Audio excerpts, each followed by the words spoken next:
दोस्तों नमस्कार, मैं अनुराग गर्ग, आप देख रहे हैं फरीदाबाद प्राइम न्यूज़। दोस्तों पिछले कई दिनों से हम आपको चंदावली का धरना दिखा रहे हैं और आखिर आज चंदावली फ्लाईओवर संघर्ष समिति का ये धरना कामयाब हुआ। इनकी जो बलिदान है वो काम आया। हमारे साथ मौजूद है चंदावली संघर्ष समिति के सदस्य हैं, इनसे बात करते हैं। ईश्वर जी क्या कहेंगे?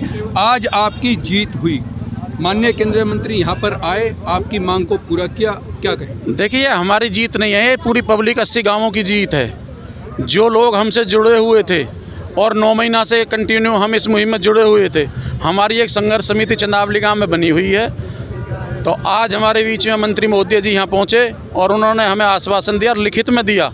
लिखित में अभी हमारे पास तो आया नहीं है, गवर्नमेंट के पास है। जो बीके बख्शी था, जो कभी बात ही नहीं करता था, आज वो बीके जोशी आज वो बीच में आया है और वो नारियल फुरवा के और जेसीबी यहाँ लगी हुई है।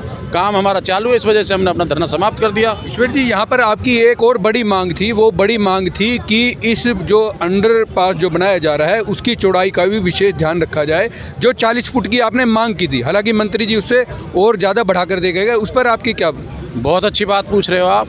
हमारी जो लड़ाई चल रही थी इस पुल पर और चौड़ा करने की, वो मंत्री जी खुद बोल के गए अगर भीड़ रहे हो तो फिर दोबारा और चौड़वा देंगे और यहाँ पर धरना लग जाएगा।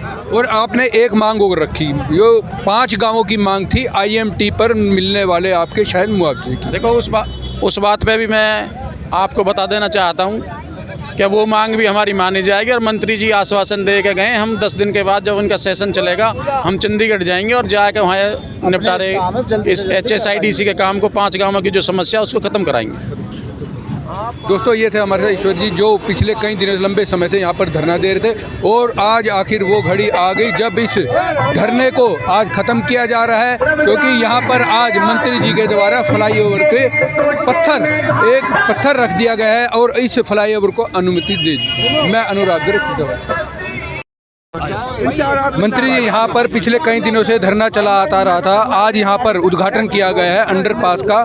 80 गांव के लोगों की मांग थी, क्या कहेंगे? देखिए, ये बिल्कुल इस इलाके के लोगों की उचित मांग थी। जब ये प्रोजेक्ट हुआ तो इसमें चूक हुई, उस चूक को अब सुधार लिया गया है और इसके लिए मैं माननीय मुख्यमंत्री जी का, अपने केंद्रीय मंत्री नितिन गडकरी जी का और आदरणीय मोदी जी का मैं हृदय से धन्यवाद करता हूं कि उन्होंने इलाके की मांग को मंजूर किया और दशकों तक आने वाली पीढ़ियां भी इसको याद रखेंगी। चूक हुई, उसमें उस चूक में अब सुधार कर लिया गया है और इलाके की मांग को मान लिया गया। मंत्री जी, चंदावली फ्लाईओवर संघर्ष समिति की एक और बड़ी मांग थी कि पुल की जो अंडरपास की चौड़ाई है उसका भी विशेष ध्यान रखा जाए। और बिल्कुल, जो पहले दिन हमसे तय हुआ था, जितना इस पुल की चौड़ाई है चंदावली पुल की, उतनी चौड़ाई का वो अंडरपास बनेगा। ऊंचाई भी उसकी उतनी 15-16 फुट होगी कि उस पर ट्रैक्टर भी, ट्रॉली लेके भी, ट्रक भी, बस भी, सब उस पर आसानी से निकल जाएं। तो जो बात तय हुई थी उसी अनुसार ही बनेगा। काम शुरू कब से हो जाएगा सर? आज शुरू कर दिया, आज से शुरू हुआ। कल इसको मंजूरी मिली, आज उसका काम यहाँ पर संघर्ष समिति के लोगों के द्वारा ही शुरू करवा दिया। 66 और 40 फुट की जो लड़ाई थी, अब मैंने नापा नहीं है, जितने पुल की चौड़ाई है उतने पुल का बने, उसे चौड़ाई। सर, ये पुल की चौड़ाई खत्म हो जाएगा यहाँ से? हो गया आपके सामने।